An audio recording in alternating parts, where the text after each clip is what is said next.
spécial est très spécial. Pas d'explication, ou presque, mais une interview exclusive d'un des plus grands magiciens du monde.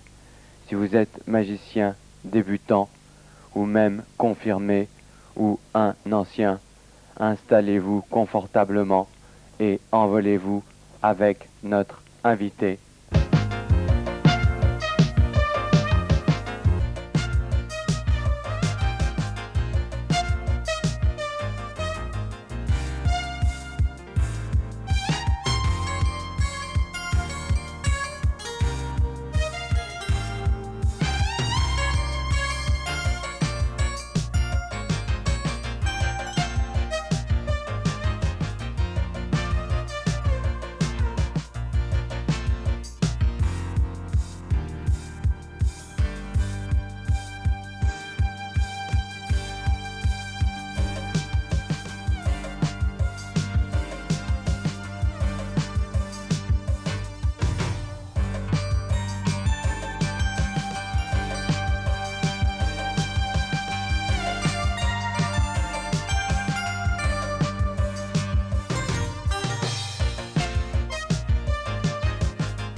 Nous avons la chance aujourd'hui de nous trouver avec Ernest Pancrazi, qui est un des plus grands magiciens du monde pour moi, qui m'a permis aussi de m'épanouir à des niveaux techniques, mais aussi à d'autres niveaux.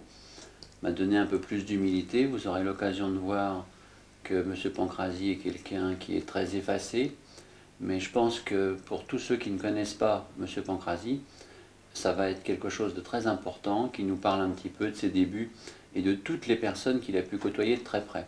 Et Dieu sait s'il en a rencontré beaucoup. Monsieur Pancrazi, est-ce que vous pourriez nous dire un petit peu déjà comment vous avez commencé à faire de la magie, au tout début? Et il y a combien de temps? Eh bien, disons, étant tout jeune, j'ai toujours déjà été attiré par tout ce qui était mystérieux. J'habitais en province à l'époque, à Angers, pour nommer la ville où j'étais, où j'ai fait mes études secondaires. Et il y avait un théâtre où il passait de temps en temps, comme je suppose dans toutes les villes de province, des tournées. Et là, j'ai eu l'occasion, donc, tout en étant enfant, puisque j'avais 12, 13 ans, 14 ans, de voir tous les anciens qui ont quand même laissé des noms, tels que Bénévole, Inaudi, Robertson, tournée de Robelli, de Davidson, de Donato. Alors c'est tout ça, tous ces gens-là, je les ai connus étant jeune et j'ai vu leurs spectacles, des spectacles de 3 heures, qui étaient des spectacles complets. C'est ce qui vous a donné envie de faire de la Eh bien, c'est-à-dire, à ce moment-là, je ne pensais pas encore m'y intéresser personnellement. Je m'y suis vraiment mis en revenant de la guerre où j'étais prisonnier. Alors j'avais donc à 30 ans, j'ai donc pas commencé tout jeune. Et en passant dans une rue de mon quartier, j'ai vu un livre de magie, là, à l'aventure d'une librairie, un livre de Rémi Sellier. Je l'ai acheté par curiosité, et ça m'a tout de suite emballé. Alors il y avait 2 tomes, un tome sur les cartes et un tome sur la magie générale. Je m'y suis intéressé, je me suis amusé, ne serait-ce que pour passer le temps, à essayer de faire tous les tours qui étaient décrits dans les livres. Et ça m'a beaucoup plu, ça m'a fortement intéressé. C'était en quelle année à peu près ça? Ça remonte en 1946, 46-47. Alors j'ai lu, toujours dans les livres, que si on voulait se perfectionner, il fallait faire partie d'une société, qu'on nommait d'ailleurs la FAP. Alors, j'ai voulu y entrer. Fallait être parrainé, non? Fallait être parrainé. Alors j'ai cherché un parrain, c'est le cas de le dire, parce que je connaissais personne. Il s'est trouvé que j'ai connu, je ne me rappelle plus exactement dans quelles conditions. J'ai connu Okati, qui était le tenant de la salle de magie au musée Grévin, qui a accepté de me donner quelques leçons. Alors il m'a donné des leçons pendant, disons, 3 semaines. Je l'ai peut-être vu 4 ou 5 fois en tout. Il m'a signé ma feuille d'admission, pas d'admission, mais ma feuille qui me permettait de passer l'examen. Et puis il est mort. Il est mort. Il est mort.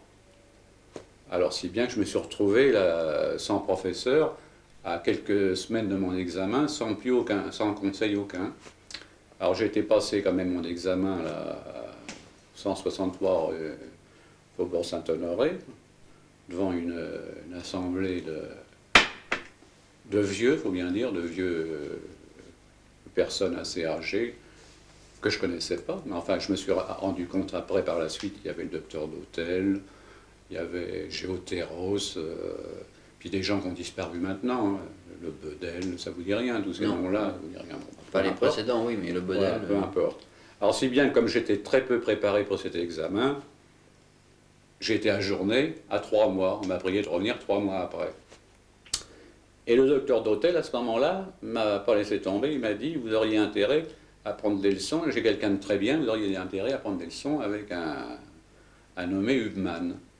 Il donne des leçons et paraît-il, il le fait très bien. Alors j'ai pris contact avec M. Hubman, Robert Noël comment dirais-je, son surnom de magie.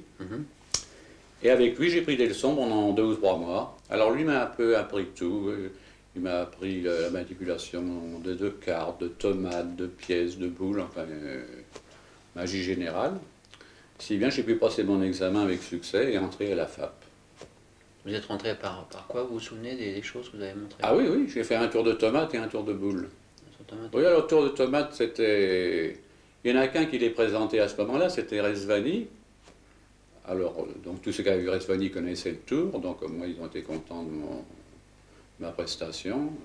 J'ai fait un tour de boule. Alors un tour de boule que j'avais inventé, si on peut appeler inventer un tour de boule, mais enfin, disons que les passes, l'enchaînement des passes était de moi, avec des changements de couleur, enfin un truc pas trop mal, quoi. Alors bon, ben, j'étais admis d'emblée avec félicitations, je veux le dire. Boule de billard ou... Oui, boule de billard. Boule de billard. Oui. Alors après, une fois que je suis entré à la FAP, alors là, j'ai fait tout de suite des connaissances avec les autres magiciens. J'ai connu en particulier, là, au tout début, quoi, au tout début, et j'ai voulu me perfectionner. Alors j'ai cherché à connaître ceux qui étaient capables de m'apporter quelque chose. Alors je crois qu'un de mes premiers contacts ont été avec Rimbaud.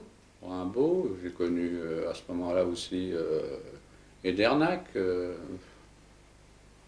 puisqu'on a connu encore comme jeune, il y avait Gautron, il y avait... Alors avec tous ces jeunes-là, j'en ai appris un peu. Et puis, j'étais pas quand même satisfait pleinement. Il n'y a pas beaucoup de littérature Non, il n'y avait aucune littérature. C'est-à-dire, il y avait quelques livres de littérature, quelques livres français, mais qui étaient complètement grotesques. Enfin, je ne veux pas citer les noms parce que, quoique la personne est morte maintenant, enfin, il y a eu quelques livres sur les cartes là, qui étaient invraisemblables, quoi. Les livres de Gervais, là. Alors je me disais, jamais j'arriverai à faire ces trucs-là. Tous les tours de cartes, c'était des empalmages par derrière, et vous tendez le jeu et vous ramenez la carte à l'intérieur, enfin, des trucs pas faisables. Je me disais, si c'est ça la carte magie, hein, jamais j'arriverai à faire des trucs comme ça. Et puis j'ai eu l'idée de faire venir des livres d'Amérique. Vous êtes le premier avant? Je crois, enfin un des premiers en tout cas. Un des premiers, oui. Alors, j'étais chez Brentano, là, de l'Opéra, une librairie américaine. Et puis j'ai commandé un livre, j'ai commandé, il me semble que c'était à l'époque Expectat Technique, là, de Hugues et Braoué, que j'ai fait venir. Ça demandait 3 mois. Alors là, ça m'a emballé. Alors là, j'ai vraiment vu ce que c'était que la technique moderne. D'ailleurs, je crois bien que ça, c'était le titre du livre. Là, je me suis vraiment rendu compte de ce que c'était que la technique moderne aux cartes, que j'avais jamais vu en France. Alors là, j'ai travaillé tous les tours. Ça m'a intéressé, j'ai continué, je me suis exercé sans arrêt, quand j'en faisais tous les jours. Je faisais même que ça du matin au soir. J'ai fait venir d'autres livres, puis de fil en aiguille, après, je me suis fait un répertoire là, de tours peu connus, puisque personne n'avait lu il n'avait jamais été traduit encore, des tours peu connus. C'est comme ça que j'ai eu un peu de succès à l'époque. Vous avez commencé tout de suite à créer un peu ou reproduire au départ les Ben, tours? c'est-à-dire qu'au départ, comme on ne sait rien, on est bien obligé de faire avec ce qu'on apprend.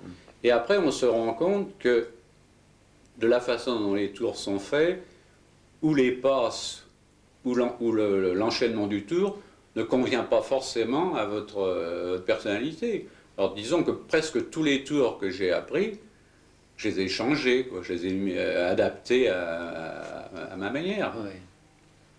Mais les passes, c'est venu Alors plus des tard. passes, ça c'est plus tard, enfin un peu plus tard.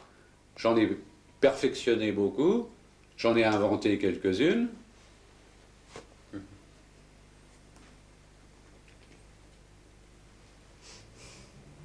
Et alors, toujours à peu près à la même époque, j'ai eu une chance inouïe, c'est de connaître CAPS. Très vite, là. Très vite, là, CAPS, ça doit remonter à... 48, 49. Voilà, dans ces années-là, 48-49. Je me trouvais chez Planté, qui était alors président de la FAP à ce moment-là. Je me suis trouvé chez lui et il avait invité CAPS. Et CAPS nous a fait, disons, une douzaine de tours là, que j'ai trouvé ébouriffants, j'avais jamais vu ça. Alors, je lui ai parlé, je l'ai invité, je lui ai demandé s'il voulait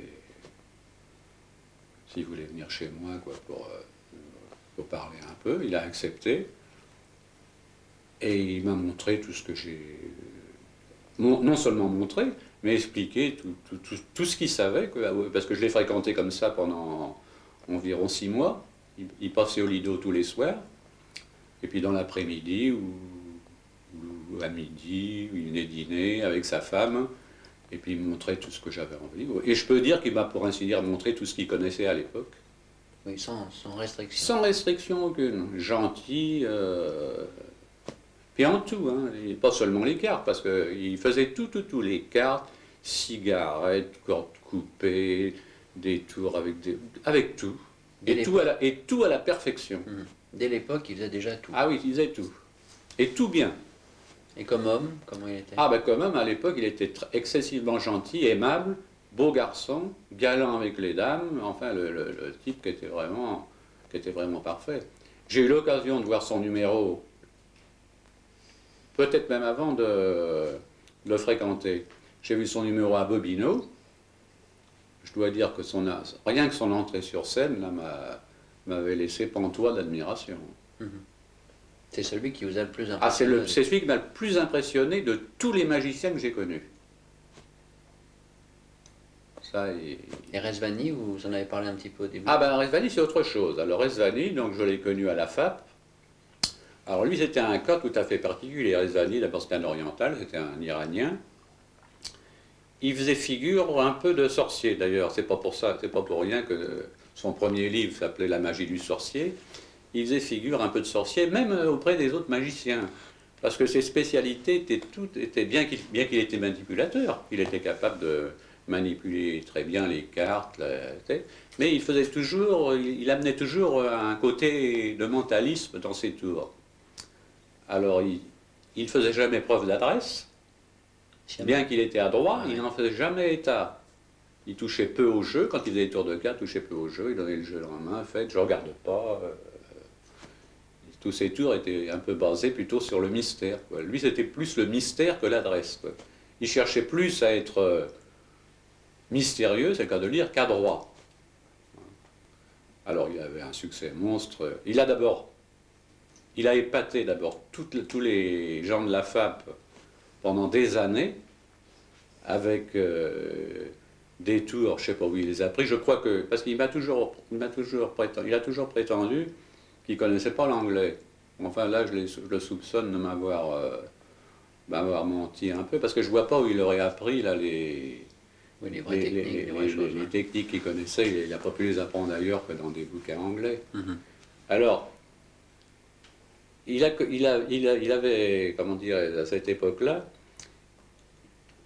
il a présenté des tours à la FAP qui étaient basés sur ce qu'on appelait le daube. Vous savez, l'espèce de produit qu'on met sur les cartes. Personne n'en avait jamais entendu parler.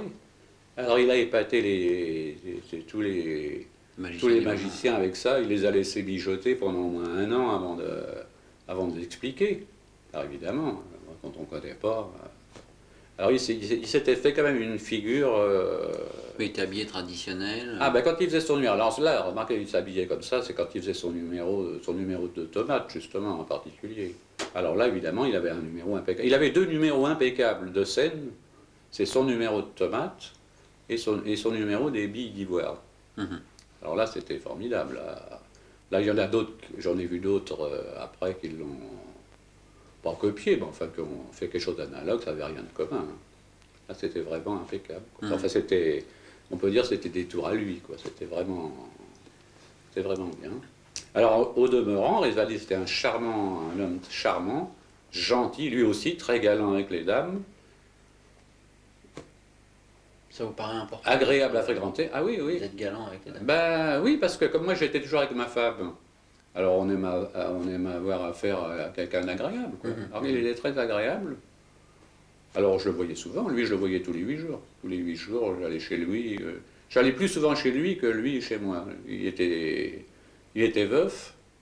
Alors, il vivait seul là dans le 16e. Là, il avait un grand appartement pour lui tout seul. Il aimait bien recevoir. J'allais le voir souvent, mais il aimait bien m'accompagner. Enfin, on s'entendait bien. Quoi. Il vous a appris beaucoup de choses? Les tomates, par exemple? Non, je ne les ai pas appris avec lui. Les tomates, je les ai appris avec... c'est-à-dire, je les ai appris, moi, avec Hubman, qui, lui, les tenait de Rezvani. Parce que Rezvani, donc, les a apprises à certains, dont Hubman, et Hubman me les a apprises à moi. Alors non, il m'a appris... des petites choses, c'est-à-dire que lui, de toute façon, tout ce que Rezvani savait, il l'a écrit dans ses livres. Alors disons que tout ce qu'il savait un peu, je l'ai appris dans ses bouquins. Quoi. Non, ensemble, Mais il expliquait comme Caps ou pas? Oui, bah avec moi, il expliquait tout n'importe quoi, oui. Puis alors on sortait ensemble, on allait on fréquentait le même restaurant à Neuilly, chez un nommé Pépère, que tous les anciens ont dû connaître, là, un restaurant formidable, là, où il y avait beaucoup de magiciens qui se produisaient, dont Michel Goyot, vous avez certainement entendu parler de Michel Goyot. Vaguement, oui. Vaguement seulement? Ouais. Ah oui, il était bien, lui aussi, Michel Goyot. Alors lui c'est pareil, il racontait surtout des histoires, mais enfin il faisait partie de la FAP, il avait un numéro de magie, là, il faisait je ne veux pas dire que c'était un manipulateur qui faisait beaucoup de tours, mais enfin il avait 2 ou 3 tours qu'il faisait très bien et avec lequel il avait beaucoup de succès. Puis alors surtout ce qu'il y avait, c'est qu'il sortait, il connaissait beaucoup de monde, il connaissait tous les artistes, alors il était agréable à fréquenter. Quoi. Alors avec lui, on allait chez ce Pépère. Alors chez ce Pépère, on faisait des tours pendant toute la soirée, quoi, après le repas. Alors Rezvani venait souvent. Donc pour moi, vous allez peut-être contester, le précurseur en France de celui qui a amené le format poker en cas. Alors je ne l'ai pas amené, disons pas que je l'ai amené, disons que je l'ai, si vous voulez... Vulgarisé, voilà. Parce qu'il y en a d'autres, parce que Rezvani, lui, s'en servait. Rezvani, je n'ai jamais vu Rezvani autrement qu'avec un jeu de poker. Rimbaud s'en servait. Je crois que c'est à peu près les 2 seuls que j'ai vus avec des jeux de poker. Tous les autres en étaient encore au petit jeu de 32 de chez Grimaud. D'ailleurs, c'était ce qui était conseillé dans tous les livres de magie français, y compris Rémi Sellier. On trouvait que c'était même un avantage, qu'on avait la chance en France d'avoir des petits jeux, du fait que c'était plus facile à empalmer, Et en réalité, c'est complètement faux. Mhm. Enfin bref, alors moi j'ai quand même vulgarisé je peux dire, le grand Forbin, et après petit à petit tout le monde s'y est mis, sauf un. C'est qui ça? Oh, je ne veux pas le nommer, mais bon, ça Bah, n'a pas d'importance. c'est pas forcément. Bah, je crois que d'autant plus c'était lui aussi un bon manipulateur, puis un bon cartoman, et j'ai jamais compris pourquoi il s'était pas mis au format. Bon, bah, c'estEdernac pour pas le nommer. Donc ça, c'est de 47 Oui, à ça 50, quoi, à peu près. c'est. Oui, Et Channing 50. Pollock est arrivé très vite. Oui, alors Pollock, il est arrivé en même temps que Caps. Caps travaillait au Lido, parce que Caps, il est venu plusieurs fois, mais enfin, à cette époque-là, Caps était au Lido, et Pollock est venu, je ne sais pas où il travaillait, je dis peut-être, hein, mais je ne le jurerai pas, je ne me rappelle pas. Peut-être à la Nouvelle Ève, peut-être... qu'est-ce qu'il y avait encore comme grand établissement où il aurait pu être? Moulin Rouge. Ah non, je ne crois pas que c'était au Moulin Rouge. Enfin, quelque part. Alors donc, je les ai eus souvent, tous les deux ensemble, souvent à la maison. Alors, Vous m'aviez dit que à partir du moment où Channing Pollock était avec Caps, Caps a un peu changé. voilà. Alors, je crois que ça correspond plus à l'époque qui a changé. Mhm. Parce qu'il y a eu une époque, donc cette époque que je situe toujours vers les 1950, c'était une époque où tous les grands magiciens qui venaient, les étrangers qui venaient à Paris, Si on les invitait. si on les invitait, ils venaient sans se faire prier.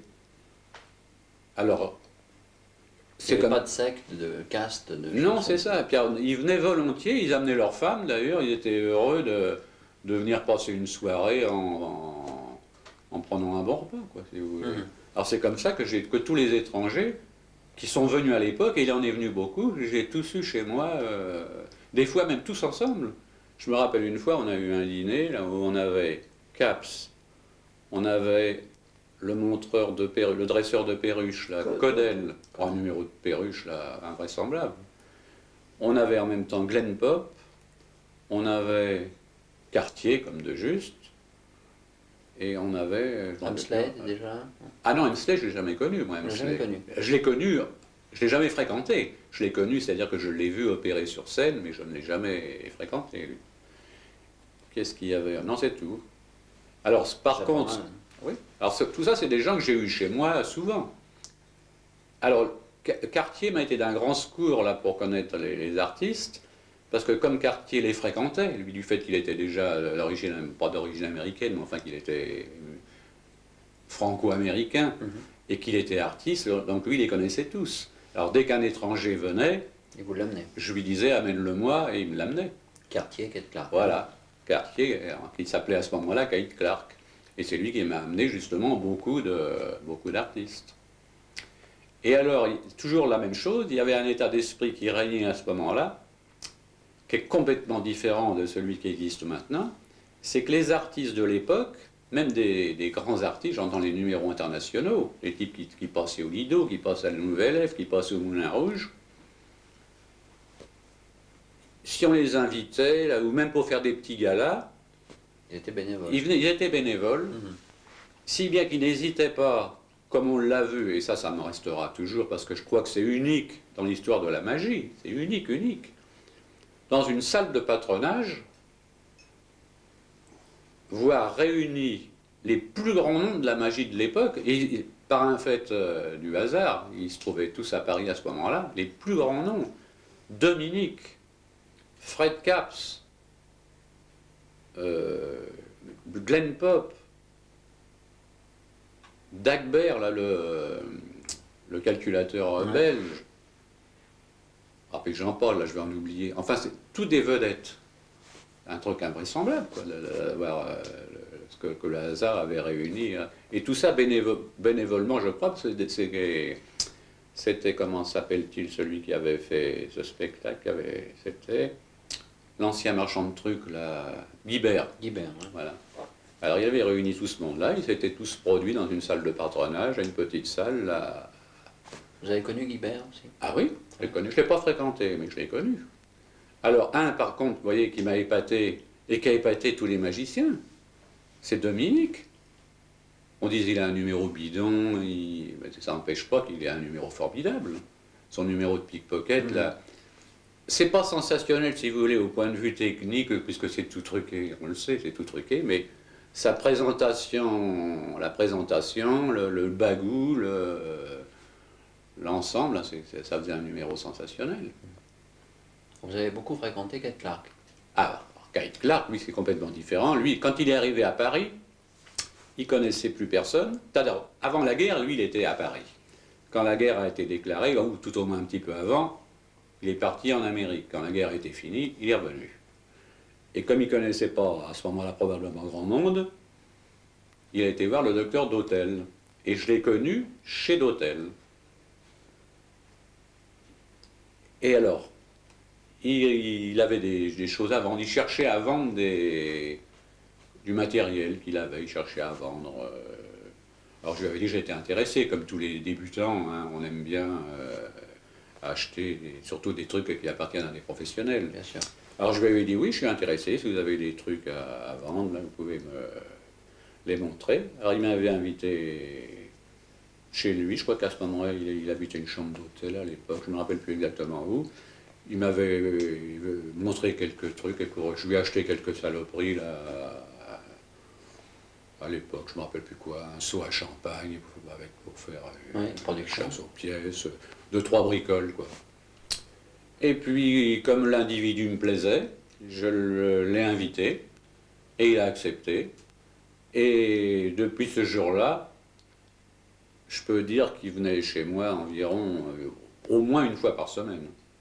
Pendant 20 ans. Ah oui, pendant 20 ans. Alors, c'était un type excessivement intéressant, intelligent, agréable, qui connaissait énormément de choses, qui connaissait très bien, évidemment, la magie. J'ai vu son numéro plusieurs fois. Alors, son numéro m'a jamais épaté. Je dois dire que son numéro m'a jamais épaté, bien que tous les magiciens trouvaient que c'était formidable. Enfin, son numéro en lui-même, il n'y avait rien d'extraordinaire. Seulement, c'est toujours pareil. Il avait quand même un succès énorme, parce que c'était toujours présenté à la perfection. Avec très peu de choses. Ah oui, très peu de choses. Qu'est-ce qu'il faisait? Moi, à chaque fois, j'ai toujours vu le même numéro. Il faisait ses fameux œufs dans les verres, une carte à l'épée. Qu'est-ce qu'il faisait? Chasse aux billets. Enfin, 3-4 bricoles, très bien présentées. Enfin, rien d'extraordinaire, mais vraiment bien présenté, et il y a toujours beaucoup de succès. Et je l'ai vu présenter ce numéro-là sur la scène du Gaumont Palace, fallait le faire, c'est quand même une scène de, je sais pas, de 50 mètres de long. Hein. Il y a toujours du succès. Je l'ai vu son numéro, je l'ai vu plusieurs fois, je l'ai vu au Moulin Rouge, toujours avec le même succès. Je l'ai vu son numéro qu'à Toussaint. Et alors le bonhomme? Alors le bonhomme, disons que bien que je l'ai fréquenté pendant 20 ans, on a toujours eu, enfin, je crois que c'est lui, parce que moi, au fond, je l'aimais bien, c'est lui qui a toujours eu je ne sais pas quoi, disons une petite jalousie là, envers moi. Fondé vis-à-vis de quoi? Vis-à-vis de ce que je vivais tranquillement, là, sans souci, alors que lui, il était obligé de, je sais pas moi, de chercher de savoir que j'allais avoir une retraite, de savoir que j'étais heureux en ménage, de savoir que ça devait le tracasser, j'en sais rien. En tout cas, j'ai toujours noté chez lui une petite jalousie, et il me le faisait sentir. Il me le faisait sentir toujours soit en me lançant des piques, là, soit en agissant un peu là, de façon pas amicale, quoi. Vous voyez ce que je veux dire? Oui, vaguement. Voilà, débinant un peu tout ce que j'avais. Si par exemple, je me rappelle à l'époque, j'avais une Dauphine comme voiture, bon, il ne manquait pas dès qu'il rentrait de me dire... alors j'ai failli me faire écraser par une saloperie de Dauphine, là, parce qu'il savait que j'avais une Dauphine, ce genre-là, quoi. Alors indépendamment de ça, bon, bah, il était un petit peu parasite sur les bords, quoi. Bon, enfin, de la part des artistes, quoi que c'est un peu normal, ouais. C'est un peu leur truc, quoi. Moi, de toute façon, je regrette rien, je regrette pas de l'avoir fréquenté. Mais enfin, on s'est quand même quitté presque fâché, je dois dire. Hein. Parce que, à force, c'est toujours pareil, hein, à force de de me dire quand même des choses désagréables, j'en ai eu marre. Hein. Oui, vous avez même été patient. Maintenant. Voilà, j'ai été même patient, mais en fait, tant que l'individu m'intéressait, comme il était intéressant parce qu'il était rigolo en plus. Donc j'ai passé des soirées agréables tout le temps, j'ai toujours passé des soirées agréables avec lui. Mais malgré tout l'abondance de choses désagréables qui me sortaient de temps en temps, j'en ai eu marre un jour, je l'ai envoyé balader. Quoi. Si bien que les dernières années de sa vie, lui, puisqu'il est mort il y a... Je ne me rappelle plus combien de temps, non, combien vous dites 7 ou 8 ans. Alors disons que les 2 ou 3 dernières années de sa vie, je le voyais pour ainsi dire plus beaucoup. Je l'ai vu une fois ou deux chez des amis communs, où on a parlé comme si rien n'était, mais enfin on ne se fréquentait plus. Et j'ai vraiment été étonné, parce que comme je le connaissais, j'ai vraiment été étonné de savoir de la façon dont il s'était donné la mort. Là. Oui. Alors ça m'a sidéré.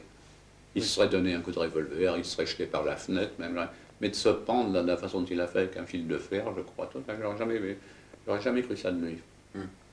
Ça vous a fait quelque chose? Ah oui, oui, quand même. Ben, c'est-à-dire, ça m'a tellement étonné, là j'ai vraiment été sidéré. Hein.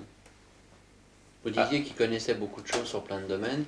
Est-ce que c'était réel ou est-ce que c'était... Ah ben non, c'était pas réel. C'est justement que c'est là où on se rendait compte. Il faisait surtout beaucoup d'épates. En réalité, ça devait être assez superficiel. Seulement, comme il n'était pas bête, il avait un truc, c'est que s'il était invité, par exemple, je vais prendre n'importe qui, s'il était invité, par exemple, chez un dentiste, bon, bah, il allait s'arranger pour piocher dans des bouquins qui traitent la question là, de choses que même des dentistes peuvent ignorer, vous comprenez? Alors quand il était invité chez le dentiste, bon, il sortait des trucs, quitte même à embarrasser le praticien. Vous comprenez? Il allait chez un...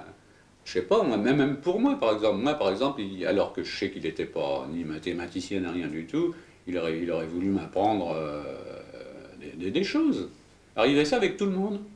Alors il y a des fois que ça prenait, surtout la première fois. Mais alors moi je l'avais tellement fréquenté que j'avais fini quand même par le percer à jour. Quoi. Enfin là il soignait son personnage. Quoi. Lui aussi il avait un côté... Il a toujours quand même gardé un petit côté... mystérieux ou un petit peu quoi. Il était mystique. Ah oui, il a eu ses périodes, lui aussi, il a eu sa période sa période de zen, là, où il mangeait plus que de la bouillie ou de la... je sais pas quoi. Ah oui. Mais par rapport à ce que vous venez de dire, donc vous n'avez jamais été professionnel, ni jamais eu envie de l'être. Ah non, voilà. C'est-à-dire que moi, j'ai jamais voulu mélanger travail et plaisir. Alors, si je me fais payer pour quelque chose, ça devient un travail. Et si ça devient un travail, ça m'ennuie. Si vous voyez ce que je veux dire. Tout à fait, oui. Alors, donc, j'ai jamais cherché à monnayer, si vous voulez, C'est indiscret de vous demander quelle a été votre carrière professionnelle? Ah non, moi j'étais professeur. J'étais professeur de mathématiques. Mathématiques. Alors j'ai enseigné quand même à l'occasion, parce que comme j'étais dans un cours privé, j'ai enseigné également l'allemand. Parce que ma langue, l'allemand était la langue que j'ai étudiée, moi, dans mes études. En plus, j'ai passé 5 ans en Allemagne où j'ai eu le temps de me perfectionner. Alors j'en ai profité pour... On peut parler de ça aussi, peut-être juste 2 secondes. C'est que vous avez fait votre armée, bon, qui était un temps normal. Oui, ah ben là, j'ai pas eu le pot. Là, je fais partie de la classe des pauvres mecs de la classe 35. Alors évidemment, je suis parti... J'étais sursitaire, alors je suis parti en 37 pour faire mes 2 ans. Je croyais être libéré. On me garde un... Attends, comment ça s'est passé? Je suis parti en 35. 2 ans, oui, 2 ans de service. Ah oui, aussitôt mes 2 ans passés, la guerre s'est déclarée. 1 an de guerre. À la fin de l'année de guerre, j'étais prisonnier, 5 ans prisonnier, si bien que j'ai fait 8 ans à la file sous l'habit militaire, entre 25 et 30 ans, c'est rien d'agréable. Hein. Alors donc ça, c'est quand même une période qui m'a manqué dans ma vie. Parce que je suis parti quand même, je suis parti jeune garçon, c'est le cas de le dire, puis je suis quand même revenu, là, je ne veux pas dire vieillard, mais enfin je suis revenu quand même en mur. Il m'a quand même manqué toute une période dans ma vie. Quoi. Vous avez eu le temps de vous marier avant? Ah oui, je me suis marié très jeune. Enfin très jeune, pas tellement, je me suis marié à 20 ans. Mon fils m'a battu parce que lui s'est marié à 18. Alors heureusement d'ailleurs, parce que ça m'a permis, en étant marié, ça m'a permis quand même de faire mon service militaire dans la ville où j'habitais. Autant dire, j'ai fait mon service à Vincennes. Alors, Sur l'instant, c'était pas loin. C'est après, c'est voilà, vraiment... exactement. Alors après, évidemment, j'en ai bavé. Hein. Enfin, bavé, pas tellement, parce que comme je connaissais l'allemand malgré tout, ça m'a beaucoup servi. Alors j'ai eu des facilités, aussi bien dans les emplois obligatoires que dans les... Mais vous n'aviez pas Dans eu les de magie contacts. pendant cette Ah période? non, non, Pas du tout. pas du tout, du tout. Alors, il faut quand même dire que j'étais quand même joueur de cartes. Et que j'aimais beaucoup les cartes, j'aimais bien tripoter les cartes, si vous voyez. Mais Sans tricher. Oui, et puis sans qu'il soit question de magie. Mais j'aimais le contact des cartes, et c'est probablement ce qui m'a amené à choisir la carte magie. J'ai tout essayé, remarquez bien, hein, j'ai essayé au début, parce qu'au début, comme je vous l'ai dit, vous savez que j'avais lu les bouquins de Cellier, puis de Gautier, j'ai lu aussi le bouquin de Gautier, le fameux bouquin... Les paillots existaient?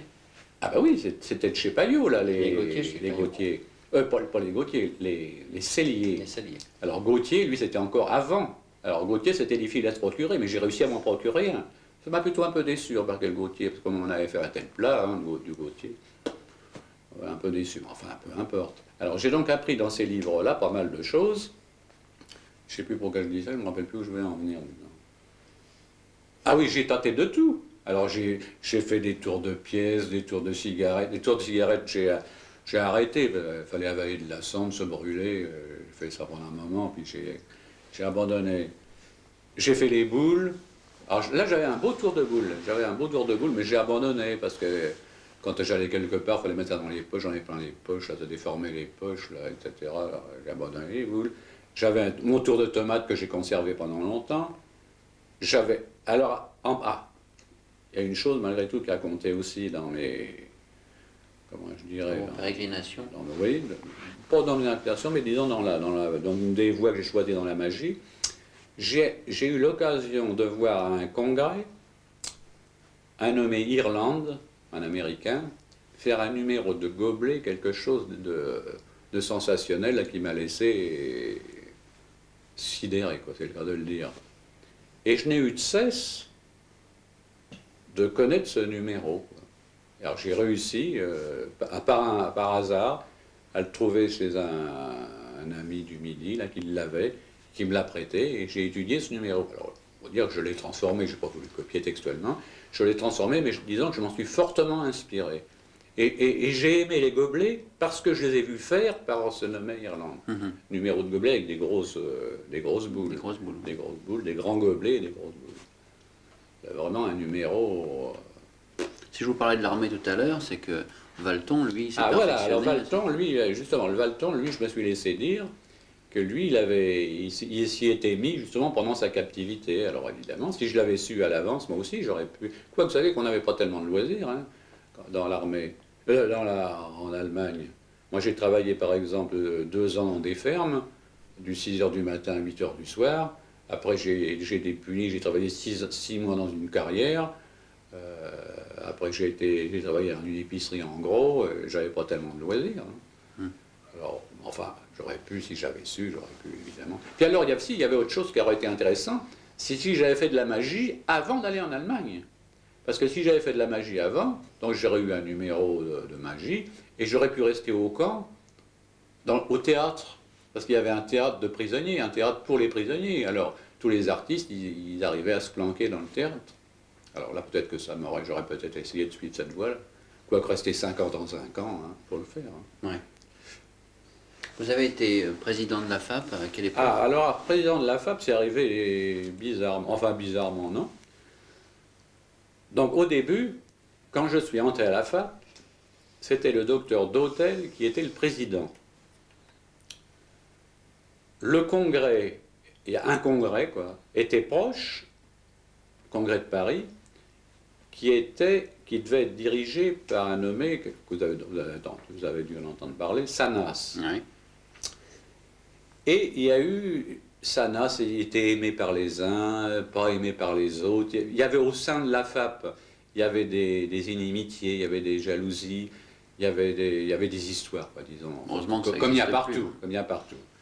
Alors après ce congrès, il y a eu des histoires d'argent, je ne veux pas dire de détournement, mais disons des choses irrégulières. qui ont obligé le docteur d'hôtel, bien que le docteur d'hôtel n'était pas dans le coup du tout, hein, je tiens à le dire tout de suite, il a quand même été obligé de démissionner, c'est-à-dire on l'a poussé à démissionner, parce qu'il s'était solidarisé avec Sanas, quoi.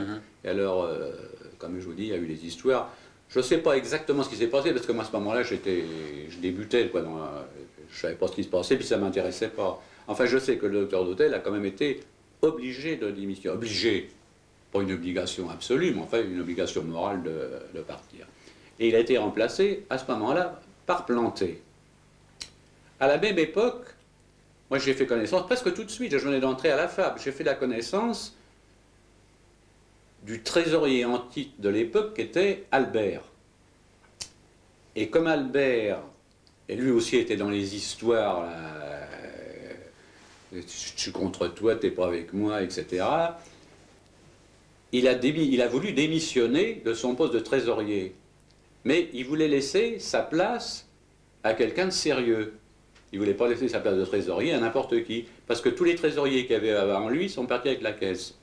Alors il voulait quelqu'un de sérieux, lui, parce que lui, il avait relevé la caisse de la FAP, il avait tout mis en ordre, et il voulait que ça passe à quelqu'un de sérieux.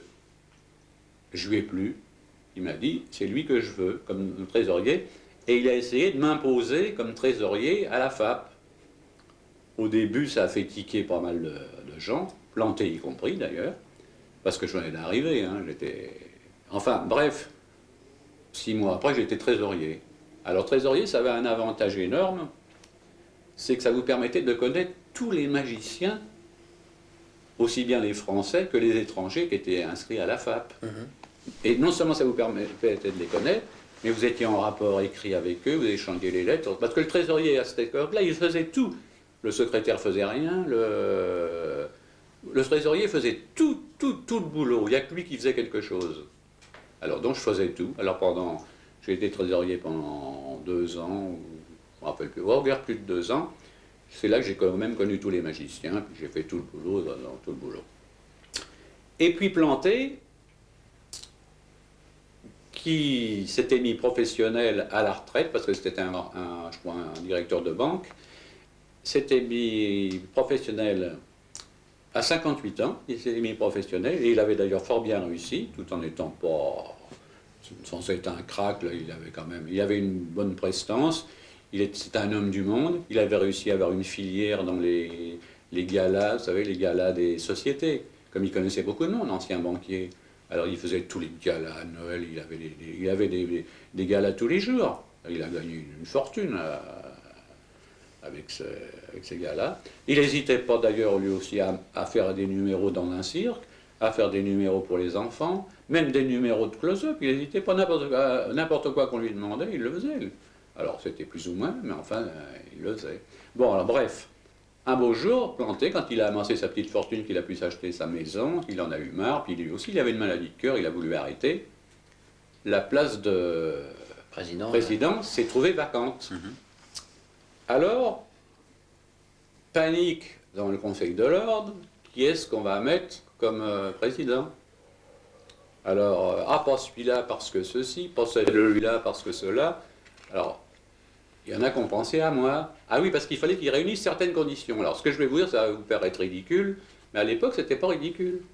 Il fallait qu'il soit marié, parce que c'était mieux qu'un président soit marié pour présenter sa femme quand il y a des réunions. Il fallait qu'il ait le téléphone. C'est là où ça paraît ridicule, puisque maintenant tout le monde l'a. Mais à l'époque, c'était pas le cas. À l'époque, le téléphone n'était pas tellement répandu. C'est-à-dire, il était répandu, mais il y en a énormément de gens qui ne l'avaient pas. Alors, il fallait qu'il ait le téléphone. Il fallait qu'il soit pas trop mal. Ça valait mieux, quoi. Mieux. Il fallait qu'il soit aussi pas trop mauvais magicien, ça valait mieux aussi. Alors il s'est trouvé que j'étais un des rares qui remplissait toutes les conditions, c'est-à-dire marié, ayant le téléphone, pas trop mal, pas trop mauvais magicien, enfin je remplissais les conditions, et ils m'ont proposé, est-ce que vous voulez être président? Au début, ça ne me disait rien, j'ai dit non, comme moi je dis toujours non au début, alors ça ne me change pas. Comme dit ma femme, je suis un négatif, donc je dis non. Et puis ils insistent, bon bah je dis, puisque vous insistez, oui parce que je dis toujours non, mais quand on insiste, je finis après toujours par dire oui. Alors bref, C'est pourquoi vous êtes là. Bref, voilà, exactement. Alors bref, je suis élu président. Et puis, tout se passe. Alors j'abandonne ma place de trésorier, évidemment, et puis je deviens président. Alors, du jour au lendemain, j'avais plus rien à faire, parce que j'étais heureux à ce point de vue-là, parce que le trésorier, c'est lui qui se tapait tout le boulot. Alors, comme président, j'avais plus grand-chose à faire que de présider les... Enfin, je me figurais, je m'imaginais que j'allais présider les réunions, là, puis faire le caïd, là, etc. Mais pas du tout. Parce que le docteur d'hôtel, lui, n'avait pas perdu pied. Alors lui, malgré bien qu'il n'était plus président, il assistait à toutes les réunions. Et du fait qu'il avait déjà été président pendant longtemps, qu'il était très connu, qu'il avait du poids, qu'il était médecin, enfin que c'était un type important, il assistait aux réunions avec moi. Moi, jeune comment je dirais, jeune homme, j'étais encore jeune, j'avais 30 ans. À côté de lui, si vous voulez, je faisais peut-être pas le poids, c'est lui qui prenait le poids, et puis qui me, je veux pas dire qu'il me poussait de ma chaise, mais enfin, il me, si vous voyez ce que je veux dire. Oui, tout à fait. Alors, et puis alors quand il y avait des... On n'a jamais fait de publicité quand je suis arrivé président. Alors, il y en a beaucoup qui ont toujours cru que c'était l'hôtel. Si bien par exemple, s'il y avait un type de la télé qui demandait, qui voulait parler à un président de la FAP, ben, immédiatement il téléphonait à l'hôtel, au lieu de me téléphoner à moi, puisque personne ne le savait. Et puis d'hôtel, il ne les contredisait pas. On lui disait, monsieur, on l'appelait toujours président de toute façon, alors il disait rien, il disait tous les trucs, où j'ai des trucs même où j'étais même pas au courant, au nom de la FAP, et j'en étais même pas au courant. Vous voyez, oui. Alors un beau jour, oh, j'ai dit, bon, bah, si je suis président pour être une potiche ou pour être attends, moi, étant donné que les honneurs, je m'en fiche, moi je donne ma démission. Alors un jour, alors, il y a quand même eu un prétexte. Un jour, je reçois un coup de téléphone d'un membre du Conseil de l'Ordre. Il me dit, monsieur Pancrazi, il me dit, vous avez fait une chose épouvantable. Il me dit, vous avez oublié de souhaiter les 30 ans de journal du docteur d'Hôtel. Oh, je dis, alors, qu'est-ce que j'ai fait là? Alors, j'ai dit, bon, bah, de toute façon, j'ai oublié, c'est fait, c'est fait. Bon, puis ça, c'est une des choses. Puis après, j'avais oublié autre chose, oublié de, je sais pas quoi, lui sauter son anniversaire, etc., etc. Bon, alors c'est là que je les ai envoyés balader, j'ai démissionné, et j'ai pas voulu revenir sur ma décision, j'ai renvoyé tout le monde balader. Ils m'ont dit, oui, mais vous allez rester au Conseil de l'Ordre. J'ai dit, plus de Conseil de l'Ordre, plus rien, je veux plus rien avoir à faire avec l'administration de la FAP. J'abandonne, et c'est là que j'ai abandonné, si vous voulez, abandonné le Conseil de l'Ordre, la présidence, et beaucoup de relations, quoi. Vous avez continué à y aller Alors j'ai quand même continué à faire de la magie. Là, j'ai pas encore abandonné la magie. Non, aux réunions, j'y allais pour ainsi dire plus. Là, j'ai abandonné là, les réunions. Enfin, j'y allais de temps en temps, si vous voulez. J'allais surtout... Il y a une chose que je manquais rarement, c'était plutôt les fêtes. Quand il y avait des galas, des concours. J'aimais bien les fêtes, puis ma femme aimait bien, parce qu'il y avait toujours un repas à la fin, tout ça, ça permettait une sortie, quoi. On était content de sortir. Alors ça, j'en ratais pas une. Mais sans ça, les autres réunions, j'y allais plus, quoi. Et puis petit à petit... Avant d'en arriver à la fin, oui. donc de cette période, qu'est-ce que vous avez donc pensé de Jules d'Hôtel en tant que magicien? Ah ben en tant que magicien, voilà, d'Hôtel, c'était ce qu'on appelle un magicien de la vieille école, on peut pas mieux le comparer.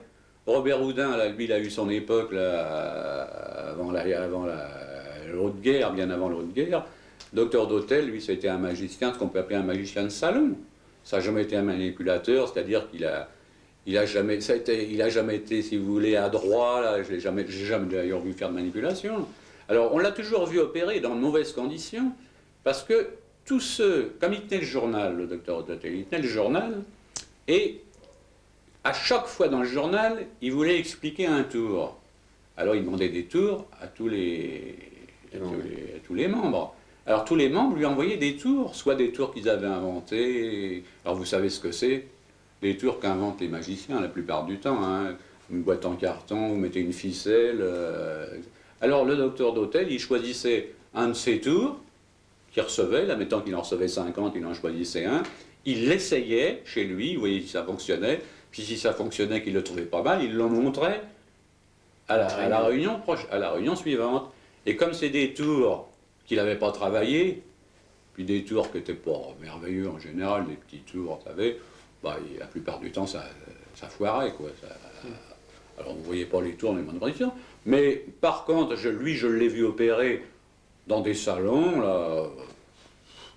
Il avait un succès honnête, mais il faut se replacer dans le contexte. Bien sûr, bien sûr.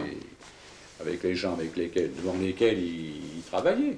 Il a jamais prétendu, il faut bien dire, épater les magiciens. Il n'a jamais prétendu, comment dirais-je, faire figure de manipulateur. Il le disait lui-même, il n'aimait pas les cartes déjà. Alors déjà, si vous éliminez les cartes pour un manipulateur, hein, il ne reste plus grand-chose. Hein. Alors, non, lui, c'était le magicien, comme il a fait dans son livre, 500 tours dans une valise. C'est tout des petits tours, quoi, des tours, un chandelier avec une bougie, ou la couper, une boîte, remettre dans ceci, etc. Tous des petits tours qui ne nécessitent pas un grand matériel, et puis qu'on peut faire un peu de frais, quoi. Alors, indépendamment de ça, qu'est-ce que je peux dire, il était très passionné. Ah oui, alors là, il était mordu, alors ça, il était mordu. Oh là là, là, ça passait, ah non, je ne veux pas dire que ça passait avant son métier, il était quand même médecin, et très bon médecin, un très bon diagnostic, gentil aussi avec les clients et tout, ça. Tous ses clients l'aimaient bien, ça on ne peut pas dire. Mais enfin, il faisait vraiment passer la magie au-dessus. Hein. Si vous étiez magicien et que vous alliez pour le consulter, il vous faisait souvent passer avant les autres, puis il faisait attendre les clients en vous faisant un tour ou deux. Hein, ça, et il était vraiment mordu. Dave Vernon? Ah ben Dave Vernon, je ne l'ai pas connu. Alors Dave Vernon, comme tous les magiciens, je suppose, de mon époque, on n'entendait parler que de lui. Par ses livres, puis de bouche à oreille. Dave Vernon, on peut dire que c'était notre pape, quoi, comme on dit. Alors évidemment, tous ces tours, je les ai lus, faits, mis à mon répertoire, enfin beaucoup, pas tous, mais enfin beaucoup. Ce que je regrette, c'est de ne pas l'avoir connu. Et d'autant plus, je sais qu'une fois, il est venu à Paris, c'est pour vous dire qu'à cette époque-là, c'est pas comme maintenant. Il est venu une fois à Paris, personne ne l'a su, sinon quand il est reparti. C'est-à-dire que un jour, j'apprends, vous savez que Dave Vernon est venu à Paris, là, personne ne l'a vu. Mais il était venu pourquoi? Ah, bah je ne sais pas. Hein, je ne sais pas. C'est qu'il était venu, parce qu'il venait de temps en temps, quoi, peut-être pour... dans un cabaret quelconque, je ne sais pas, j'en sais rien du tout, je ne me rappelle plus à l'époque. Et je sais qu'il était venu et qu'aucun des magiciens ne l'avait vu ni reçu. Alors qu'à ce moment-là, c'était pourtant facile d'entrer en contact, là, parce que je vous dis, ils n'hésitaient pas à venir... Alors maintenant, l'époque est complètement différente, parce que quand un magicien vient maintenant, un magicien qui vient de l'étranger, immédiatement, il est pris en main par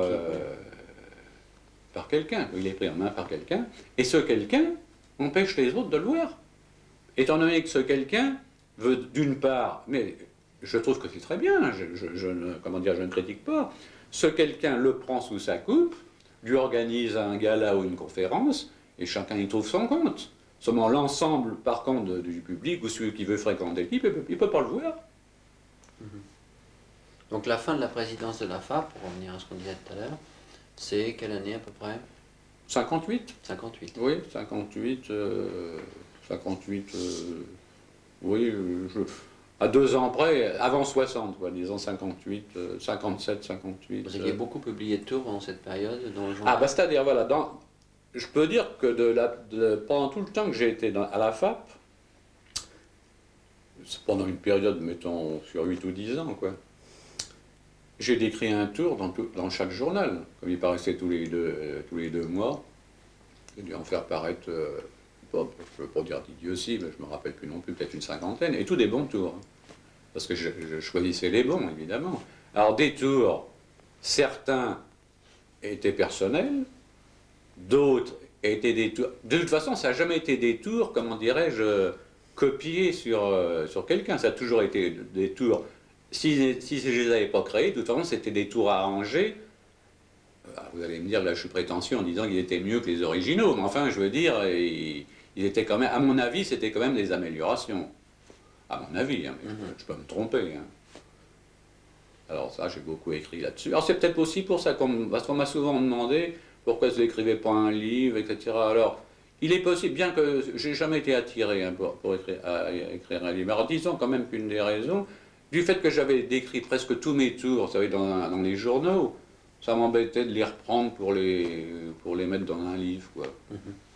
Puis j'ai toujours eu peur, j'avais tort, j'ai toujours eu peur qu'on me dise, oh, on connaît, ça c'est déjà vu, c'est pas de vous. Bah. Vous vouliez pas tomber dans les polémiques que Voilà, j'ai exactement, exactement. Je voulais pas, moi, parce que ça m'intéressait pas ces trucs-là. Moi, c'est pas de moi, c'est ceci. Moi, je me suis jamais occupé, moi, de dire à quelqu'un qui me montre un tour que je connais pas, est-ce que c'est vous, c'est pas vous, ça me plaît, ça me plaît pas. Puis moi, j'aimais pas les disputes, parce que moi, je faisais de la magie pour m'amuser, parce que ça me plaisait. Et pour les contacts avec les camarades, avoir des amis, sortir, voilà, contact, hein, m'amuser et sortir. Alors moi, les histoires qu'il y avait, comme dans toutes les sociétés, c'est pas spécial à la magie. Dès que vous faites partie d'une société, vous avez toujours des histoires, quoi, des inimitiés, des jalousies, etc. Alors moi ça m'intéressait pas, ces trucs-là. J'avais trop à m'occuper. Ah oui, puis alors c'est ça, le vice qu'il y avait à la FAP. C'est par exemple, encore, on ne peut pas me le reprocher parce que c'est quand même réel, c'est que tous les types qui faisaient partie du Conseil de l'Ordre à ce moment-là, c'est-à-dire les dirigeants de la FAP, c'était tout des vieux, puis des vieux qui ne faisaient pas de magie, des types qu'on avait peut-être fait dans le temps, et encore, qu'on n'avait pas fait beaucoup. Alors c'est ces types-là qui dirigeaient.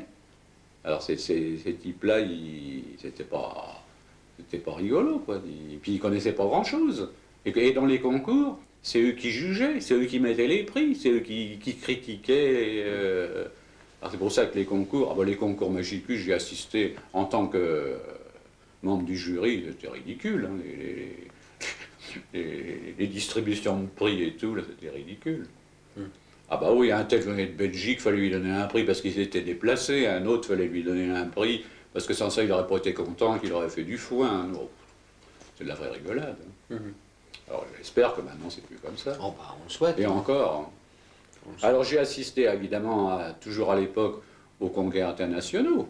J'en ai à Amsterdam, à Liège, partout il y en avait, j'y allais. Alors je connaissais tous les magiciens. Alors là c'est pareil, bien que je me suis jamais présenté beaucoup en pub, sur scène tout au moins, pas souvent. Là, mon royaume, c'était entre les tours, vous savez, aux tables, entre les numéros. Ouais, dans les congrès. Là. Voilà, alors là, j'avais qu'à m'asseoir à une table, j'étais immédiatement entouré. Alors on me demandait toujours de faire un tour de carte ou un tour de gobelet ou quelque chose. Alors là, ça me plaisait de les faire dans ces conditions-là. Et donc vous avez arrêté dans les années 60. Oui, j'ai dû arrêter vers... oui, vers à peu près, quoi. Alors j'ai arrêté... Bon, on va dire 60. Alors, quand même, quand j'ai arrêté, disons que j'ai quand même continué. Alors, quand j'ai arrêté, j'ai quand même continué en dehors de la FAP, disons. Disons que j'ai arrêté d'aller à la FAP. Mais j'ai quand même continué, pour mon plaisir personnel, à en faire dans les sorties. Je connaissais quelques restaurants à Paris que je fréquentais et où on faisait des tours de magie. Il y en avait un rue Caulaincourt, au tournant de la Butte. Il y en avait un à Neuilly, à G. Pépère, dont j'en ai parlé tout à l'heure. Il y en avait un autre chez Franck, la rue des Blancs-Manteaux. Enfin, il y avait 3 ou 4 restaurants où j'y allais régulièrement. C'est-à-dire que j'y allais en principe une fois par semaine, un jour chez l'un, un jour chez l'autre. Alors c'est là que j'ai continué à faire des tours encore pendant longtemps, quoi. 4-5 ans encore. Oh oui, au moins 4 ou 5 ans. Et puis alors petit à petit, Pépère de Neuilly est mort, Tournant de la Butte il a vendu, Franck, son restaurant enfin il a été exproprié, je ne sais pas quoi, enfin bref, je n'ai pas pu continuer à aller à ces restaurants. Mon public s'est restreint du fait que mes amis, j'en parle pas, ils m'avaient tous vu, j'allais pas vous n'allez pas leur faire toujours les mêmes choses.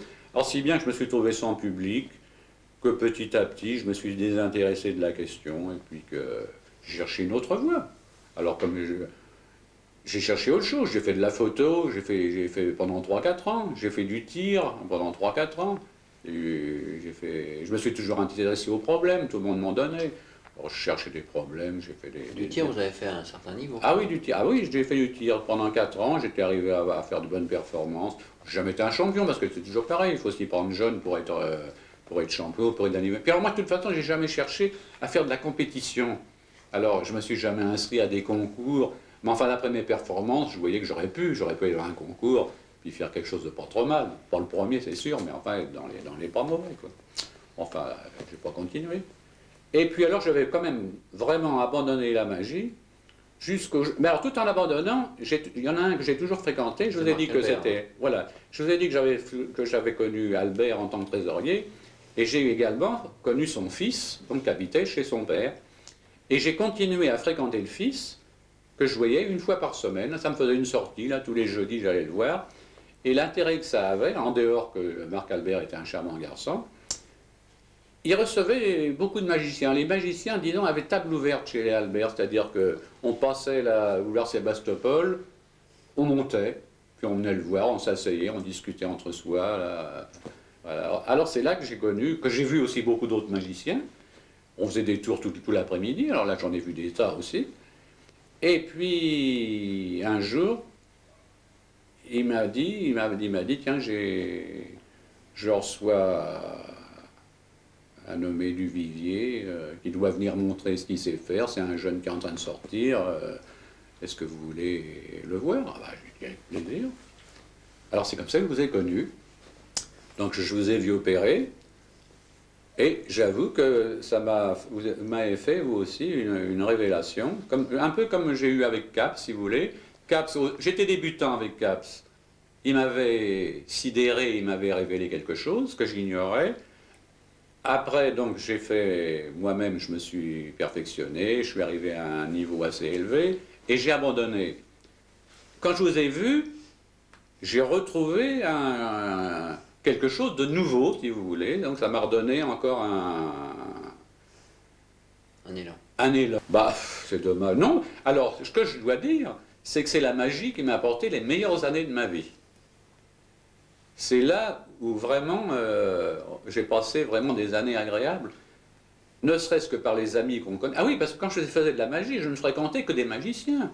Que des magiciens, je ne lisais que des livres de magie, j'allais que dans des restaurants où on fait de la magie, enfin j'étais dans la magie jusqu'au cou. Puis alors comment ça nous a permis, j'aurais peut-être jamais été, ça nous a permis d'aller à l'étranger dans les congrès, ça me permettait d'emmener ma femme au restaurant pour aller faire de la magie. Bon, enfin, tout un ensemble qui a fait que ça nous a amené là, une vie agréable pendant le temps que ça a duré, quoi. Moi, une des choses qui me fascine chez vous, enfin, en dehors du fait que pour moi vous êtes un maître, même si vous contestez, c'est votre façon d'aimer faire des choses pour rien. Ah ben, c'est-à-dire que ça sidère évidemment souvent beaucoup de gens, ça. Mais de même, vous voyez, c'est pas ça. J'aime, c'est le cas de dire, ce qui est inutile. J'aime les objets inutiles, déjà. Par exemple, admettons que vous fassiez un cadeau. Ben, vous, que vous préférez qu'on vous donne, par exemple, sans parler du prix, hein, mais avouez que vous préférez qu'on vous donne une bague, par exemple, qui est un objet inutile, qu'une paire de bretelles pour tenir votre pantalon. Autrement dit, les choses utiles, c'est pas agréable. En général, c'est rare quand c'est agréable. Et qu'est-ce qui est agréable? C'est les choses inutiles. Le luxe, en réalité, c'est les choses inutiles. Alors moi, j'aime bien les choses luxueuses, j'aime bien les choses inutiles. Et j'aime bien travailler, faire quelque chose qui ne sert à rien. Et alors, on me dit toujours, des fois, quand je fais quelque chose, à quoi ça sert? C'est justement que ça m'intéresse parce que ça ne sert à rien. Et si ça servait à quelque chose, ça ne m'intéresserait plus. Ah, c'est mon état d'esprit, là, je le reconnais. Mais je trouve ça assez fascinant. Bah, je me souviens, une fois, vous m'aviez montré, vous étiez sur un projet en informatique, puisque depuis un moment, vous êtes... Oui, alors oui, maintenant, je me suis relancé, attention, je me suis lancé, moi, je dirais... J'ai acheté un ordinateur, quoi, puis je m'amuse avec, quoi. Mais enfin, j'ai essayé quand même d'aller un peu plus loin que celui qui simplement s'amuse à tapoter. Mais enfin, j'ai pas encore été bien loin, parce que là, c'est la même chose. Non seulement il faut du temps, mais il m'aurait fallu à ce moment-là que j'aille suivre des stages. Alors, vous me connaissez, pour sortir de chez moi et suivre des stages, à tel jour, à telle heure, à tel endroit. Rien que pour ça, j'y vais pas. Alors ça m'a évité, ça m'empêche de progresser, quoi. Donc vous aviez acheté les premières machines à calculer sophistiquées. Ah ben voilà, ah ben exactement. Alors moi j'ai toujours été porté justement là-dessus.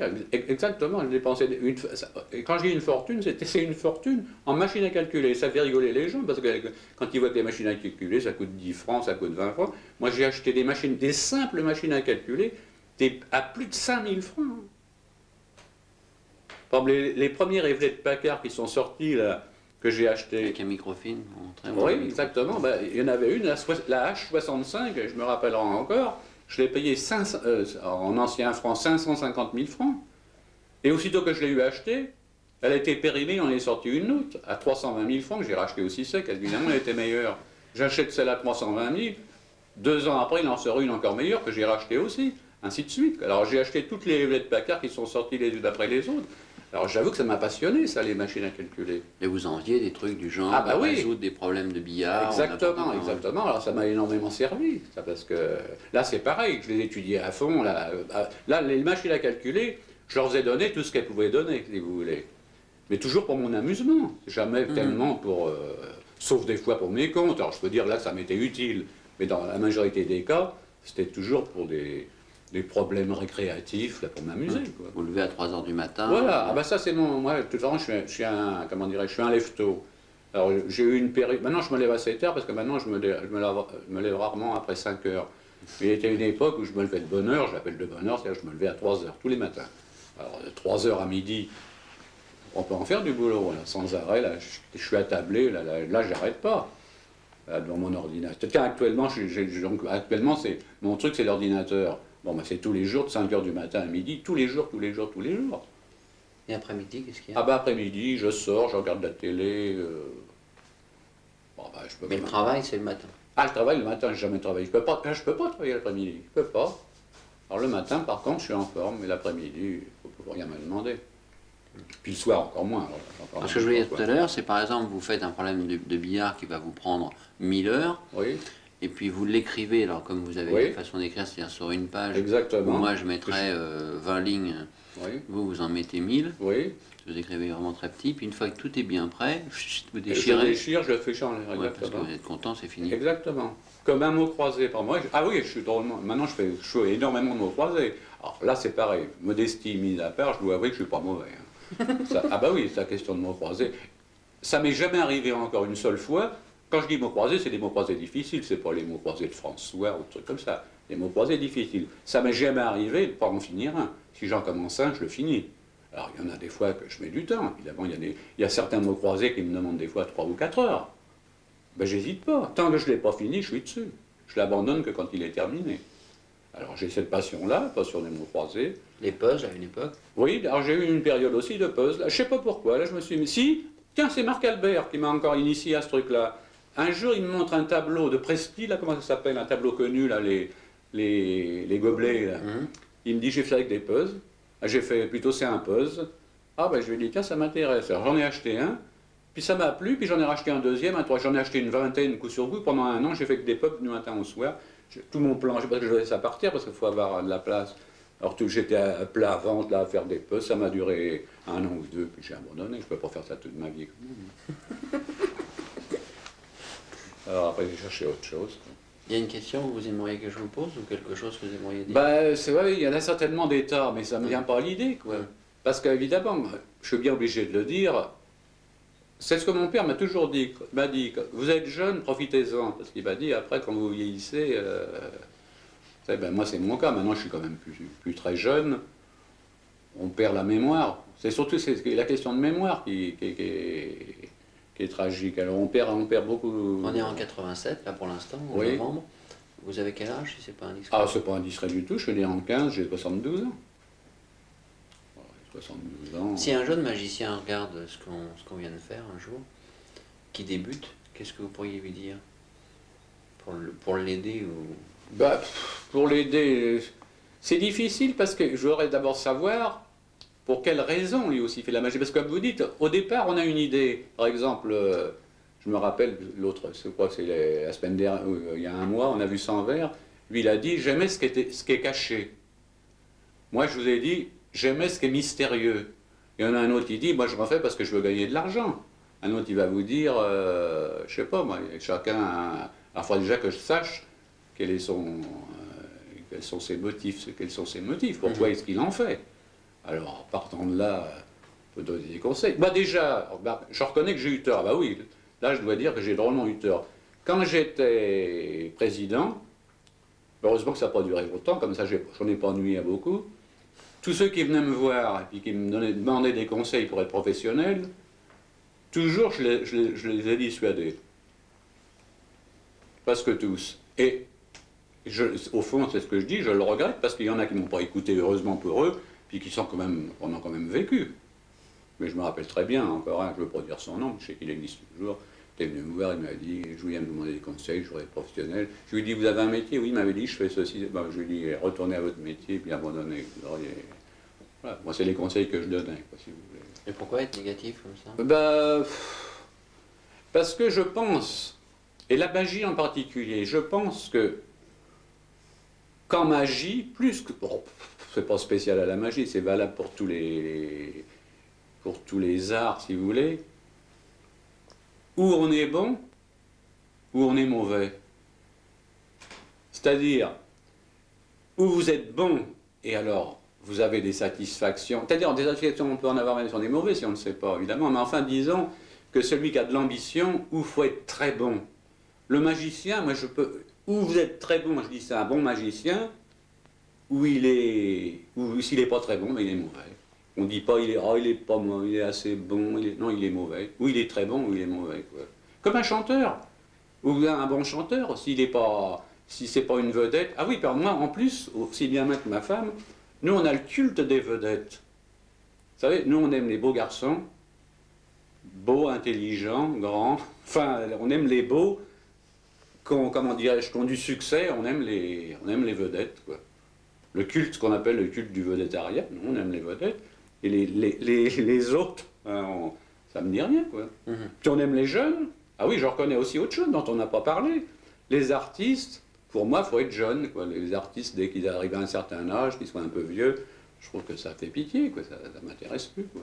Même s'ils sont bons, ça fait rien. Et ils ont des attitudes, là, ça... On sent qu'ils gagnent péniblement leur vie, qu'ils font ça, là... Ça dit rien, quoi. C'est ce que vous diriez à un jeune? Ah bah c'est-à-dire un jeune, je lui dirais, si vous pensez, est-ce que vous voulez en gagner, est-ce que vous voulez en faire pour vous amuser ou pour gagner votre vie? Si vous voulez en faire pour vous amuser et que vous vous contentez, comme il y en a beaucoup, par exemple, ils apprennent à jouer aux cartes, par midi, ils vont apprendre à jouer aux cartes, ils ne cherchent pas à être champion de bridge ou à être champion de trucs, ils jouent pour s'amuser. Alors ceux-là, je lui dirais, si vous voulez vous amuser, ben, continuez. Mais s'il dit, je veux persévérer, je veux être un crack. Alors je lui dirais à ce moment-là, je lui dirais comme conseil, alors à ce moment-là, mettez-vous en contact avec des grands professeurs, prenez des leçons, puis travaillez pendant quelques années, etc. Voilà ce que les conseils que je lui donnerais. Si c'est simplement pour s'amuser, bon, ben, je lui dirais, prenez un bouquin, puis amusez-vous. Voyez 2 ou 3 amis, ça dépend de ce qu'on a envie, quoi. Enfin, moi j'ai quand même eu de l'admiration que pour les grands, quoi. Les autres, j'en parle pas. Parce que des magiciens, j'en ai connu des milliers. Bon, ben, il y en a quand même que mettons, une quinzaine que je qualifierais vraiment du nom de magicien, quoi. Normal. C'est comme dans tout. Hein. Les chanteurs, il y en a des milliers et des milliers. Et combien de vedettes? Il n'y en a pas beaucoup. Alors évidemment, quand on sort de la masse, alors là, évidemment, ça donne une satisfaction. Là, on a le plaisir d'avoir fait quelque chose, quoi. Pas avoir perdu son temps, ni rien. Moi, ce que je voulais dire, bon, ça n'a pas un grand rapport indirect, mais enfin, comme je vous ai en face de moi, je voulais quand même le dire, c'est que vous êtes la seule personne que j'ai rencontrée donc assez vite, puisqu'on s'est vu donc chez Marc Albert. Le jour même, vous m'avez demandé mes coordonnées pour qu'on se voit. Et je sais pas, peut-être une fois ou deux après, vous m'avez dit, il y a beaucoup de gens qui vous aiment pas, je sais que vous êtes controversé, mais si un jour quelqu'un dit quoi que ce soit contre vous, qui vient de moi, vous pourrez savoir que c'est faux. Et il est vrai que ça m'a beaucoup servi, parce qu'à l'époque, c'était pas facile, quoi. Ah oui, bah, je sais bien, vous avez eu... Ah ben c'est ça, vous savez quand... Voilà. Là, c'est la même chose, c'est encore pas spécifique à la magie. Mais dans tous ces métiers d'art, quoi, dès qu'un jeune, surtout, sort un peu de l'ordinaire, qui est un peu original, immédiatement, il une mafia qui se forme contre lui, là, on ne sait pas pourquoi, là, pour essayer de trouver ses défauts, de le contrer et tout, quoi. Ça, on ne peut pas l'empêcher, ça, la jalousie, surtout là, on le sait, la jalousie chez les artistes, c'est pas rien, hein. Mais je voulais vous remercier de ça parce que... Ah bah non, moi je vous ai vu au début, donc je vous ai vu. J'ai eu l'impression, m'avait donc fait une forte impression. Indépendamment de la magie, donc je vous ai trouvé une personnalité, une originalité, vous m'avez plu. Puis moi, après c'est fini. Moi, tous ceux qui venaient me dire, il fait ceci, il fait ce... Moi, je ne veux pas le savoir, vous comprenez? Ça, c'est vos affaires, vous êtes jaloux de ceci. Moi, ça entre pas dans mon... dans mon univers, là, si vous voulez, quoi. Moi, je me suis jamais occupé de ces questions de jalousie, il est meilleur que moi, il est ceci, il est cela. Je me suis jamais occupé de ça. Moi, je trouve un type, il me plaît ou il me plaît pas. Puis la preuve, comme on parlait de certains, comme Cartier, là, je vous dis, je l'ai fréquenté pendant longtemps. Bon, ben, il y avait les tas de défauts, ben, j'ai continué à le fréquenter.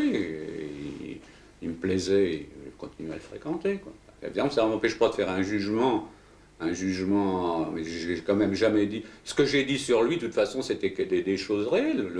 J'ai jamais dit beaucoup de mal de lui. Enfin, j'en ai dit un peu, c'est des choses réelles que je pensais à l'époque. Non, je vous ai dit, je vous ai donné mon amitié, après c'est fini, quoi. Pas de raison que je le change un jour, hein. Parce que qu'est-ce qui pourrait m'influencer, qu'on me dise, que vous voulez qu'on me dise? Surtout maintenant, de toute façon, comme vous dites, vous avez vos ennemis, comme tout le monde, maintenant je pense que vous en avez plus, puis que vous êtes tiré l'affaire. J'espère, oui. Bah oui, parce qu'il arrive un moment où ils sont obligés de se rendre compte. Il n'y a rien à faire. Là, au début, ils sont jaloux, oh, c'est pas... Bon, puis après, une fois que vous êtes arrivé, qu'est-ce que vous voulez qu'ils fassent? Mais ils ne peuvent plus rien faire du tout. Alors après, c'est eux qui reviennent, après. Oui, si je disais ça, c'était justement vis-à-vis aussi des jeunes, c'est que peut-être ce qui compte le plus, enfin là, c'est pas à moi de répondre, mais enfin, mon sentiment est que si on n'a pas un ami, si on n'a pas quelqu'un qui croit dans ce que vous faites un peu... ça, je suis d'accord avec vous. Ah bah évidemment, là, comme vous dites, là, il est possible, là, je reconnais que j'ai pu vous être d'un certain réconfort. Là, c'est possible. Surtout qu'il est utile, alors à ce moment-là, je suis entièrement d'accord avec vous, il est utile d'avoir quelqu'un qui a du poids, qui vous porte réconfort, évidemment. C'est ça qui est utile, parce que vous dites quand même, bon, ben, j'ai quand même quelqu'un qui s'y connaît, qui m'apprécie. Alors là, évidemment que c'est réconfortant, et que ça peut vous engager, parce que si vous n'avez que des détracteurs, alors à ce moment-là, ça peut ça peut vous empêcher de... ou tout au moins vous... Qui peut perdre du jus, quoi. Oui, exactement. Vous décourager, quoi. Moi, qu'est-ce que je vous ai dit? Moi, je vous ai toujours dit, vous occupez pas de ce que les gens disent de vous. Faites ce que vous avez envie et vous occupez jamais de ce que les gens vous disent. Même moi, des fois, quand je vous disais ce que vous faites, ça me plaît ou ça me plaît pas, je vous ai pas trouvé tout bien ce que vous faisiez. Il y a des fois des choses qu'on critiquait. Bon, ben, je vous ai toujours dit, même si je vous critique, vous ne devez pas en tenir compte. Si vous pensez que c'est bien, c'est ça qu'il faut suivre, il ne faut pas s'occuper. Parce qu'un va vous dire, ça c'est pas bien, puis après c'est un autre qui va vous dire que c'est autre chose, puis un troisième qui va vous dire, alors vous allez dire, bon ben ça c'est pas bien, ça c'est pas bien, ça c'est pas bien, vous allez plus savoir où vous en êtes.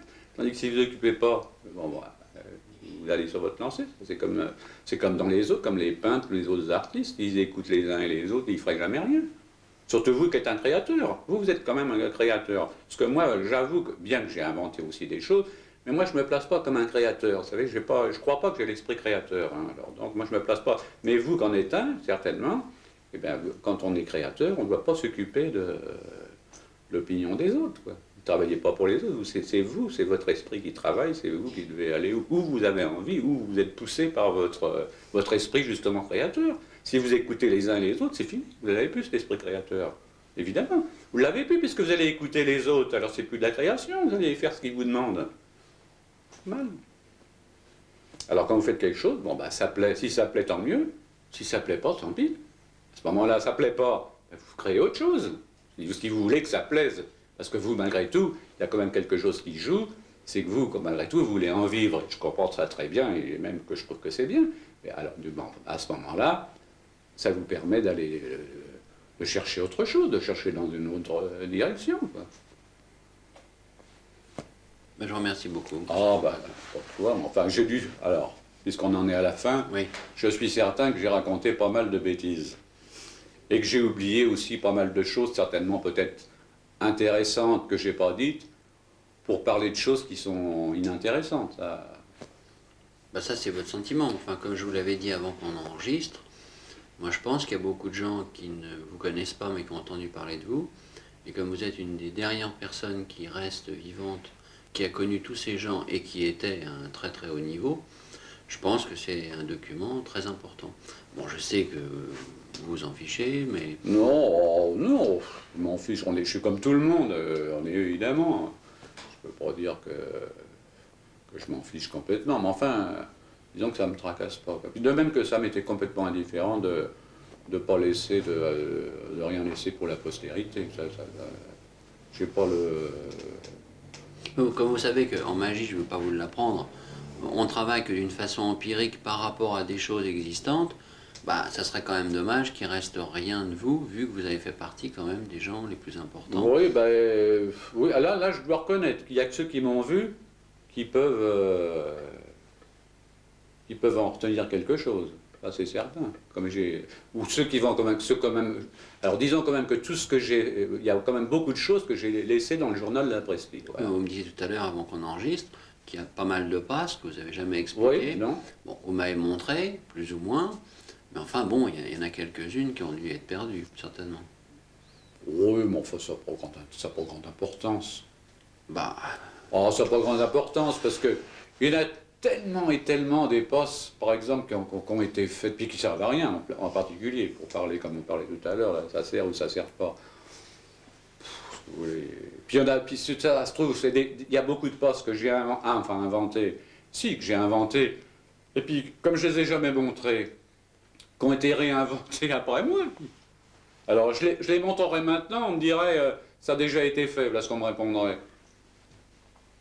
C'est difficile de dire j'invente quelque chose, parce que puis alors ce qui se produit surtout, c'est quand même pas les tours de cartes, même les passes, c'est quand même pas l'infini. On ne peut pas en créer sans arrêt, il y a une limite.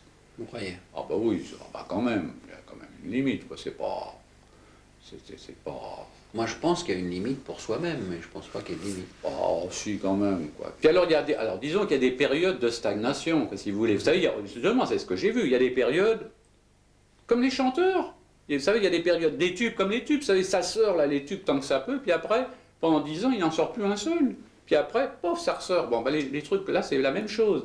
Les magiciens, là, il y a plein de tours qui sortent, là, qui sortent. Puis après, ça stagne là, pendant quelques années. Puis après, il y a un groupe de gens là, qui travaillent ensemble, peut-être, puis hop, qui font redémarrer quelque chose. Alors ça, c'est même ce qui s'est produit en réalité. Parce que regardez, après moi, donc ça, quand même, il y a eu une période de stagnation. Puis alors là, vous êtes une bande de jeunes là, qui avaient quand même amené quelque chose de nouveau, quoi. Ouais. Alors... je suis certain que je monterai quelque chose maintenant, que je monterai mal d'ailleurs, puisque maintenant, comme je n'ai pas touché une carte depuis 20 ans, je ne sais pas ce que je pourrais faire, mais enfin que je montrerai ou j'expliquerai des choses que je faisais, qu'on me dirait, j'ai déjà vu ça. Peut-être un peu modeste. Il y en a déjà qui, d'emblée, ils vous disent qu'ils ont déjà vu, même quand ils n'ont pas vu déjà. Ah oui, oui. Enfin, Il y en a qui ne veulent pas qu'il soit dit qu'ils n'ont pas vu déjà, quand vous montrez quelque chose. On voit quand même au rectus s'ils avaient vu ou pas. Ouais. Si, à l'intérieur, quand ça se noue. Okay. Enfin, vous avez fait de la magie Puis alors, avant 20 ans, puisqu'on a fait des trucs ensemble. Ah oui, bah, évidemment. Donc vous dites, il y a 20 ans, je n'ai pas touché une Oh carte. non, il n'y a pas 20 ans, il y a même 10-15 ans. J'ai arrêté vraiment quand je vous ai connu là. Non, pendant 2 ans, ça a duré combien là? 2 ans notre truc. Ouais, Hein. 3 ans. Oui. Alors je vous ai connu en 73, disons que j'ai arrêté en 75-76. Si, ça fait fait 10 10 bonnes années. Hein. Ouais.